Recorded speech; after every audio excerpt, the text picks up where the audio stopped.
ప్రభు అయిన యేసయ్య నామములో వందనాలు తెలియజేస్తున్నాను. పర్యవచనమా ప్రియదేవుని బిడ్డలారా, మరి లేఖన భాగాల్లో నుండి మత్తయి రాసిన సువార్త 5వ అధ్యాయము 9వ వచనం చూస్తున్నట్లయితే, సమాధాన పరుచువారు ధనులు, వారు దేవుని కుమారులు అనబడుదురు.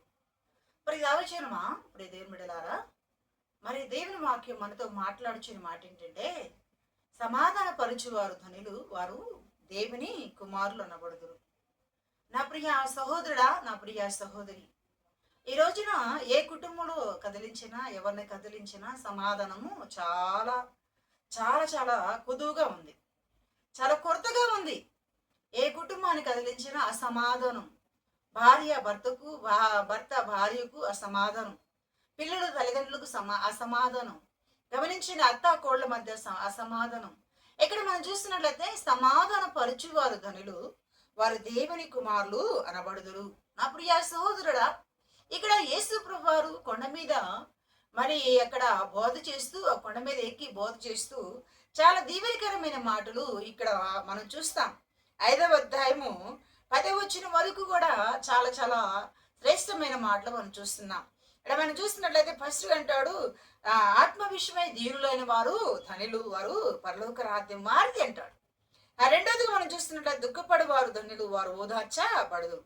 సాత్వికులు ధనులు, భూలోకములు వారు స్వతంత్రించుకుందు. నీతి కొరకు ఆకలి తప్పిన వారు ధనులు, వారు తృప్తి నొందెదరు. ఇలాగ మనం చదువుకుంటూ వస్తూ ఉంటే చాలా ధన్యతలు మనం చూస్తాం.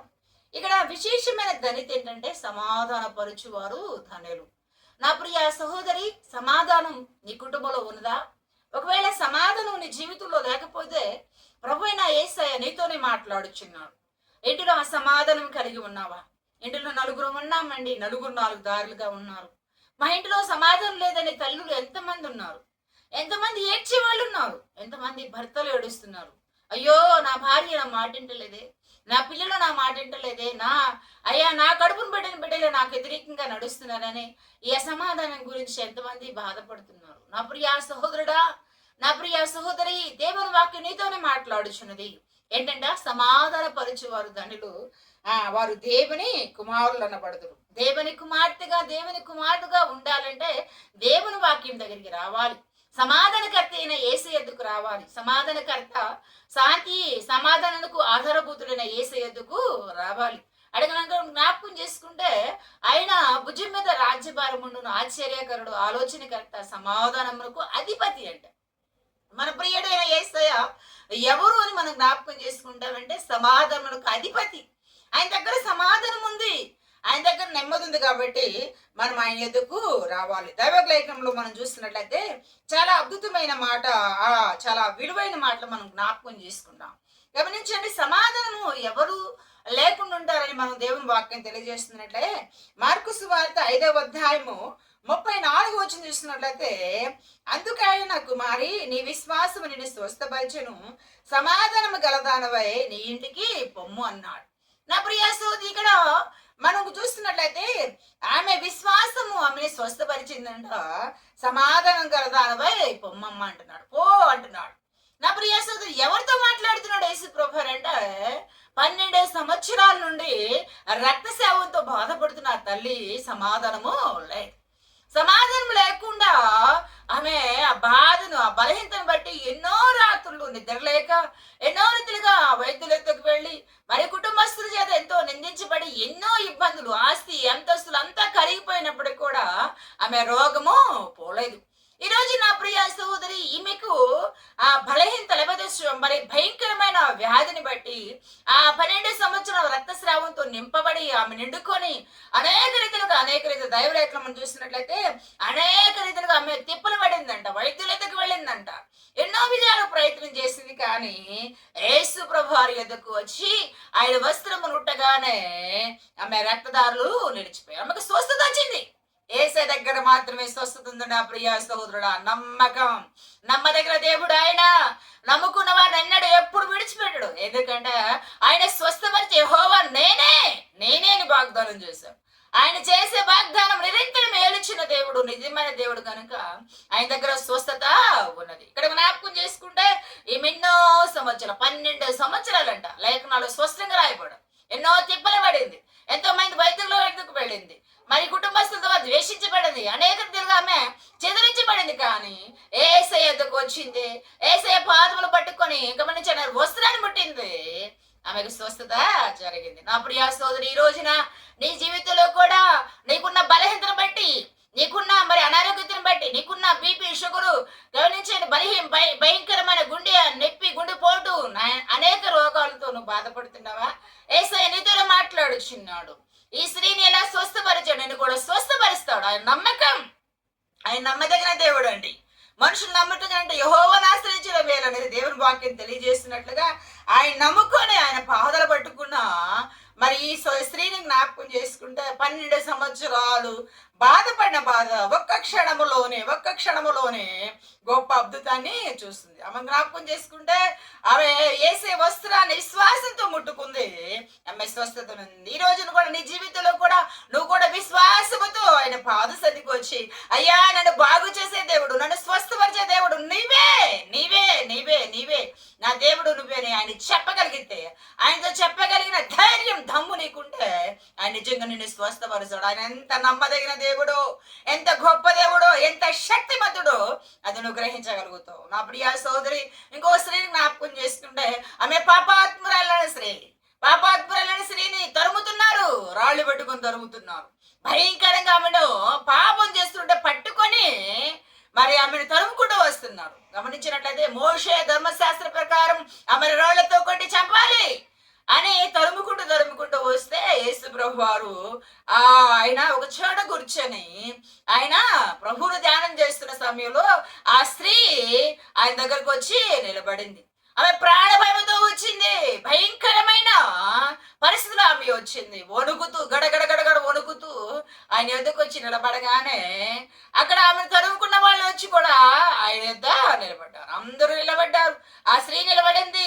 అక్కడ మరి ఆమెను తరిమేవారు, చిన్నవారు మొదలుకొని పెద్దవారి వరకు రాళ్ళు పట్టుకొని ఆమెను తరిమేవారు కూడా అక్కడ నిలిచినప్పుడు యేసు ప్రభు కూర్చునే ఆయన మరి గమనించండి, వాళ్ళందరి వైపు చూస్తున్నప్పుడు వాళ్ళందరూ అడుగుతున్నాడు, బోధకుడా ఏమే పాపము చేస్తుండగా పట్టుకోవడమే కాదు, మోషే ధర్మశాస్త్ర ప్రకారం మేము రాళ్లతో కొట్టి చంపాలి, ఇవన్నీ భయంకరంగా చిత్రబాధ చేయాలంటే యేసు ప్రభు ఏం చేస్తాడుగా, తల వంచి వ్రేలుతో రాస్తున్నప్పుడు వెంటనే చిన్నవారు మొదలుకొని పెద్దవారు వరకు అక్కడ జ్ఞాపకం చేసుకుంటే యేసు ప్రభు వారితో మాట్లాడుచున్నాడు. మీలో పాపము లేని వాడెవడో మొదటిగా రాయి విసరండి అన్నాడు. అనగానే చిన్నవారు మొదలుకొని పెద్దవారి వరకు కూడా రాళ్ళు ఇసరడానికి రెడీగా ఉన్నారు. కానీ యేసు ప్రభు వారు రాచే రాత్రులు వారి పాపములు కనబడుతున్నాయి, వారి శాపములు కనబడుతున్నాయి, వారి పరిస్థితులు దేవుడు బయటపరిచాడు. అంటే ఏం చేశారు, వాళ్ళు రాళ్ళు పడవేసి ఇంటికి వెళ్ళిపోయారు. కానీ పాపాత్మురాలు గజ వణుకుతూ చాలా భయంకరమైన పరిస్థితిలో ఉండి ఆమె యేసు వైపు చూస్తూ ఉంది. యేసు వైపు చూస్తుంటే యేసు ప్రభు అంటారు, అమ్మా నిన్నెవరు శిక్షించలేదా, నేను కూడా నిన్ను శిక్షించను, ఇక మీద పాపము చేయబాకు, సమాధానం కలదానమై ఏంటి. ఈ రోజున పాపం వలన సమాధానం కలుగుతుంది. చాలా మంది పాపం చేస్తూ ఉంటారు, పాపంలో బ్రతుకుతుంటారు, వాళ్ళ పాపమే వారిని పట్టుకుంటుంది, వారిని అసమాధానం గురి చేస్తుంది. చాలా మంది ఏం చేస్తారు తెలుసా, పెద్దవాళ్ళు మొదలుకొని చిన్నవాళ్ళ వరకు కూడా వయసు భేదం లేదు, గమనించండి, వ్యక్తిత్వం లేకుండా ఎవరు పడితే వాళ్ళతో పాప సంబంధమైన కార్యాలు చేస్తూ ఉంటారు. అది చాలా ఆనందం అనుకుంటారు. కానీ ఒక రోజున అది సమాధానం లేకుండా చేస్తుంది, కుటుంబాలు కూల్చివేస్తుంది, సంసారాలు పాడు చేస్తుంది.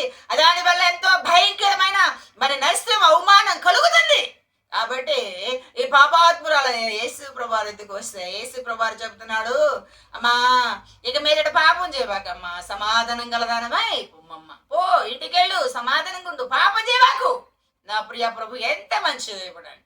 పాపాత్మురాల స్త్రీలు క్షమించి ఆమెకు క్షమాభిక్ష పెట్టి సమాధానంగా బ్రతికమ్మన్నాడు. ఈ రోజున చాలా మంది పాపం చేస్తానికి ప్రయత్నం చేస్తారు. పాపం వల్ల వచ్చు జీతం మరణం, దానివల్ల భయంకరమైన పరిస్థితి వస్తుంది. కాబట్టి అలాంటి పరిస్థితి ఎవరికి రాకూడదు. నా ప్రియ సోదరి, మన జ్ఞాపకం చేసుకుంటే చాలా దీవెనకరమైన మాటలు మనం చూస్తున్నాం. దయచేసి దైవ గ్రంథంలో నుండి లోకరాసిన సువార్త మన జ్ఞాపకం చేసుకుంటే లోకరాసిన సువార్తలో శ్రేష్టమైన మాట మనం చూద్దాం. చూడండి, దైవలేఖనంలో నుండి లోకరాసిన సువార్త 2వ అధ్యాయం 14 చూస్తున్నట్లయితే చాలా అద్భుతమైన మాట.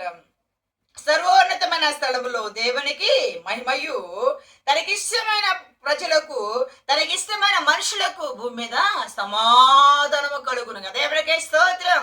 నా ప్రియ దైవజనుమా, నా ప్రియ స్నేహితుడ, దేవుడు నీతోనే మాట్లాడుచున్నాడు. ఏమని మాట్లాడుచున్నాడు? అయ్యా సర్వోన్నత స్థలములు అంటే దేవునికి మహిమ అంట. మహిమ వస్తుందంట. దానికి ఇష్టమైన ప్రజలకు భూమి మీద సమాధానం. నా ప్రియ సోదరి, ఈ రోజున దేవుడు నీతోనే మాట్లాడుచున్నాడు. నీ కుటుంబంలో ఆ సమాధానం ఉందా? నీ కుటుంబ పరిస్థితులు భయంకరంగా ఉన్నాయా? నీ కుటుంబంలో గందరగోళం గజిబిజిగా ఉందా? ఎలా ఉన్నది నీ పరిస్థితి? అయితే యేసయ్య నీతో మాట్లాడుచున్నావు. నువ్వు ఆయనకి ఇష్టడుగా ఉంటే, ఆయన ప్రియమైన వ్యక్తిగా ఉంటే నువ్వు సమాధానంగా ఉంటావు. ఎక్కడ? భూమి మీద బ్రతికినంత కాలం, జీవించినంత కాలం సమాధానకర్త అయిన దేవుడు నీకు సమాధానం ఇస్తాడు. సమాధానం ఇవ్వాలంటే సర్వోన్నతుడైన దేవుని మీద నువ్వు ఆనుకోవాలి. ఆయనకి ఇష్టడుగా బ్రతకాలి. ఎవరు ఇష్టడుగా బ్రతుకుతారు? అందుకంటాడు, సమాధాన పరుచువారు ధనులు వారు దేవుని కుమారులు అవుతారంట.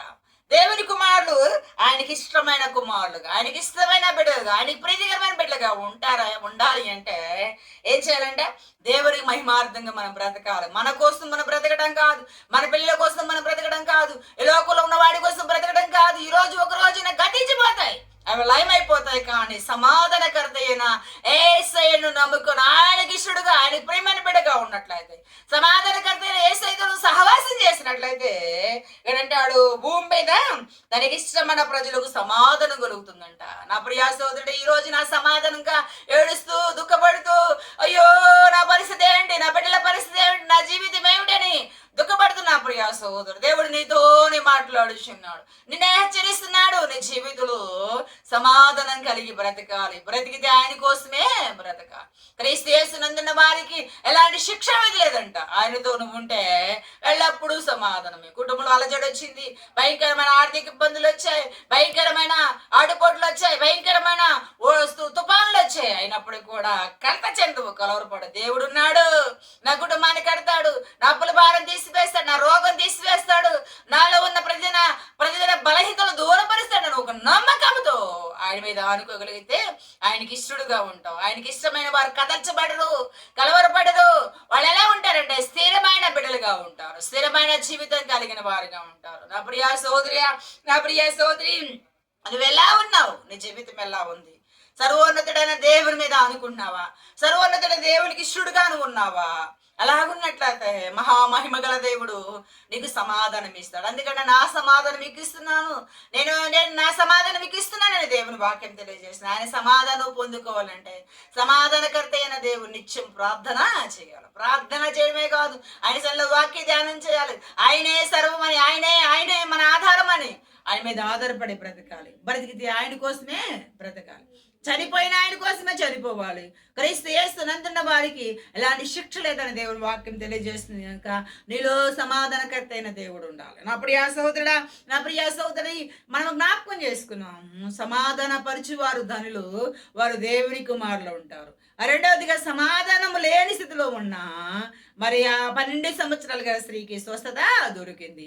ఈ రోజున మన జ్ఞాపకం చేసుకుంటే పాపాత్మురాలుగా పట్టబడిన ఆ స్త్రీ భయంకరమైన పరిస్థితుల్లో ఉంది, అసమాధానంతో మరణ భయముతో ఉంది. కానీ సమాధానకర్త అయిన యేసయ్య ఎద్దుకు వచ్చింది, ఆమె ఆయన సమాధానాన్ని పొందుకుంది, పాపస్థితి నుండి విడిపించబడింది, మంచిగా ఆయన పాదములతో కూర్చుంది.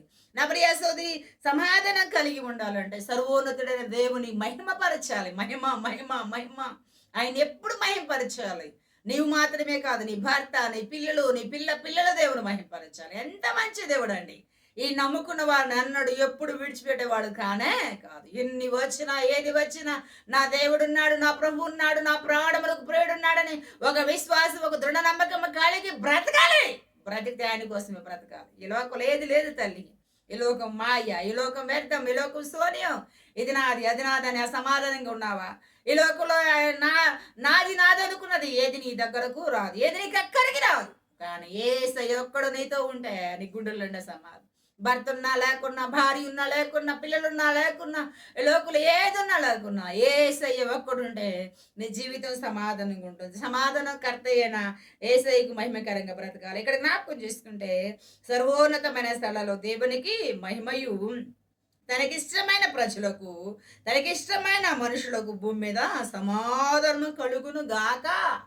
Love you. ఎంత చక్కని మాట అంట, ఎంత దీవెనకరమైన మాట, ఎంత మంచి దేవుడు. ఎలా అంట, భూమి మీద తనకి ఇష్టమైన మనుషులకు సమాధానం. నా ప్రియ సోదరుడు, భూమి మీద ఉన్న మనుషులందరిలో నువ్వు సమాధానంగా ఉన్నావా? ఒకవేళ హృదయంలో కలవరం ఉంది, భయం ఉంది, ఏం జరుగుతుందో, ఎలా జరుగుతుందో, ఎలా జరగబోతుందని కలవరపడుతున్నావా? ఒకవేళ ఈ రోజే ప్రభువు నీతో మాట్లాడుచున్నాడు, నేను దర్శిస్తున్నాడు, నేను బలపరచడానికి సిద్ధంగా ఉన్నాడు.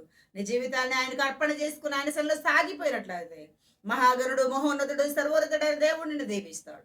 దీవెనాశ్రతను పొందుకోవాలండి. నేను నువ్వు తగ్గించుకొని ప్రభు పాదలు పట్టుకొని ఆయనకి ఇష్టడుగా, ఆయన ప్రియుడిగా జీవించాలని ప్రభు అయిన యేసు నామములో తెలియజేస్తున్నాను. అప్పుడు ఆ సోదరుడా, ఈ లోకంలో ఎన్ని ఉన్నా, ఏది కలిగి ఉన్నా సమాధానం రాకపోతే అంతా శూన్యం. అమ్మో, కోట్లు కోట్లు డబ్బులు ఉన్నాయి, ఆస్తులు ఉన్నాయి, బంగారం ఉంది, ఎండుంది, లోకంలో మాకంటూ కొత్తమేమి లేదనుకుంటూ ఆ సమాధానం ప్రతి దాని వల్ల ప్రయోజనము లేదు. సమాధానకర్త అయిన యేసయ్యని తెచ్చుకో. ఎంత మంచి దేవుడు అంటే, ఆయన ఎద్దుకు వస్తే ఆయన మంచిగా నీకు సమాధానం పంచి పెడతాడు. ఆయన కుమార్తెగా, ఆయనకి ఇష్టమైన బిడ్డగా జీవిస్తావు. నీ జీవితాన్ని అలా మార్చుకోవాలంటే ప్రభు పాదలు పట్టుకొని ప్రార్థన చేయాలి. మొదటిగా మన మొక్కవాళ్ళు మోనిచి ఆకాశమందు నాశనుడైన దేవుని సన్నిధిలో ప్రార్థన చేయాలి. తనకు మొరపెట్టు వారందరికీ, నిజముగా మొరపెట్టు వారందరి యెహోవా సమీపంగా ఉన్నాడు. సమీపంగా ఉన్న దేవుని సన్నిధిలో సాష్టాంగ నమస్కారం చేసి ఆయన పాదసంలో ఉన్నట్లయితే మహిమగల దేవుడు సహాయం చేస్తాడు. అడి గురిపాడి సమాధానం పొందుకోవాలని ప్రభు అయిన యేసు నామములో తెలియజేస్తూ ఈ లేఖన భాగాల్లో దేవుడు దీవించును గాక. ప్రార్థన చేసుకుందాం.